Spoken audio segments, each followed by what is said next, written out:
Joined now by a member of the House Freedom Caucus, Congressman Mo Brooks, Republican from Alabama, who opposed the health care bill.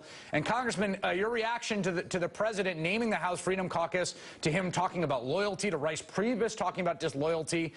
You have a target painted on your back from the White House now. No, I disagree, and this is not really about loyalty to the Speaker or to the President of the United States. It's about loyalty to the people of the United States of America, and that's where our loyalty should be first and foremost. Those folks that try to turn this into a win or a loss by the Speaker or the President or anybody else in the House of Representatives, quite frankly, I respectfully disagree. I see it as a victory for America. Okay, well, let me ask you this. In terms of your loyalty to the American people, here's something I'm having a hard time processing. The Republican Party has voted 60 times to repeal Obamacare. The President of the United States promised repeal and replace somewhere between 500 and 700 times. And after 18 days, you guys can't get a bill to the House floor and you pick up the ball and go home and move on to other priorities. If you believe this law is such a disaster, that seems like a shocking dereliction of duty. Well, first off, I don't think we're picking up the ball and going home. I think you're going to continue to see us pursue efforts to improve the quality of health care that we have in the United States of America, and in particular, trying to improve the cost premiums and the deductibilities associated with that. You promised, and your caucus promised, and the President promised, and the Speaker promised repeal and replace. They tried to do it for 18 days and failed. Well, no, that's false, but go ahead. Wait, they didn't promise repeal and replace? Well, you said me. I promised to repeal. Right, okay, fair enough. So my point is, it just seems like if you guys are serious about what you say about Obamacare, that it's a disaster, it's a terrible law, it's bad for people, don't you have a kind of moral commitment to the American people not to just give up the way that you have? Yeah. Absolutely. I'm not a part of the Surrender Caucus. I think we need to persevere and do our utmost to try to correct this problem. A lot of Americans are suffering right now. They're discovering that their insurance deductible is so high, it's almost like having no insurance. They're also discovering that the cost to purchase it is so high that some of them can't afford it, and those that can are seeing that their disposable incomes are being diminished, and they're having a harder time making their other family needs. But Congressman, how do you square that with what happened on Friday? I mean, let's be clear about what happened on Friday. It was a bad bill. But what people have also gotten more supportive of the law. I mean, that's been very clear. Chris, what we need to do, the Republicans in the House and the Senate, is go back to the legislation that we passed 2 years ago that repealed in substance Obamacare. We got it through the Republican House. We got it through the Republican Senate. It got to the President's desk. Of course, President Obama had a different view, so he vetoed it. This time, take the same path, get that legislation on the desk of the President. This time, the President will sign it. Between the date of that bill being signed and the effective date of the repeal of Obamacare, then we have a very vigorous debate in the House and the Senate about how to improve the system.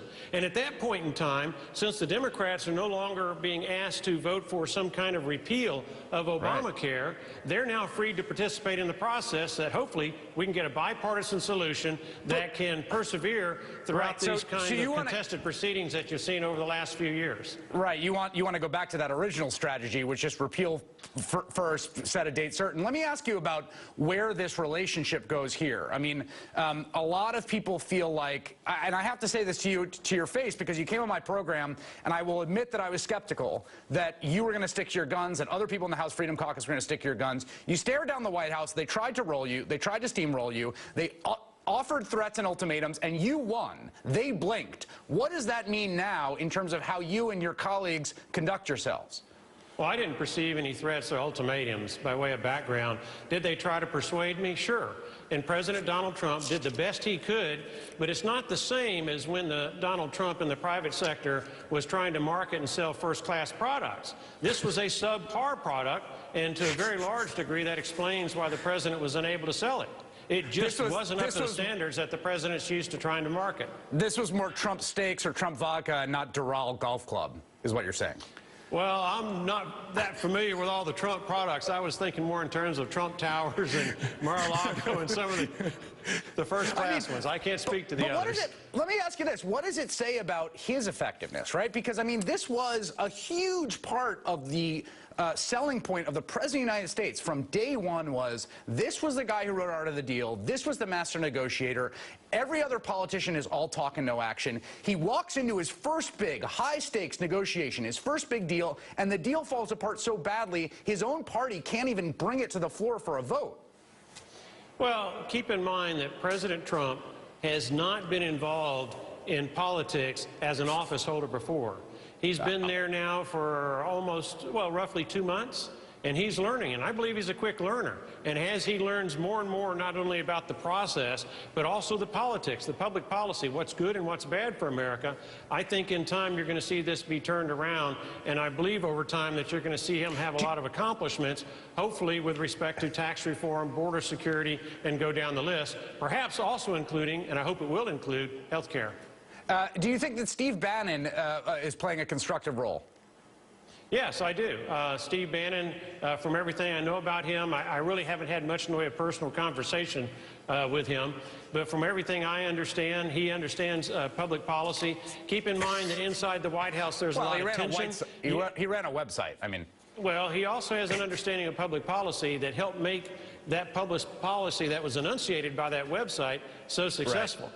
And in the White House, you've got some folks who are from the old Republican Guard, and you've got some folks who are from the more conservative, basic principles of America, element of our society, and they're going to have to work out that give and take. But again, in fairness to the White House, the Democrats in the United States Senate have been extraordinarily successful at keeping the president from having a full cabinet, from having the sub-cabinet positions filled, and he's still got about 2,000 or so positions that need to be filled before he can have a fully functioning executive branch. And when you're understaffed and overworked, it doesn't work quite as well as when you're fully staffed and properly working. I just will say this. The Senate is controlled by Republicans, and there is no filibuster for any of the nominees that you're talking about. So that's true, but there are rules that enable the Democrat senators to do what they've been doing and draw it out. Right, he's not. I wish they changed the nominated rules.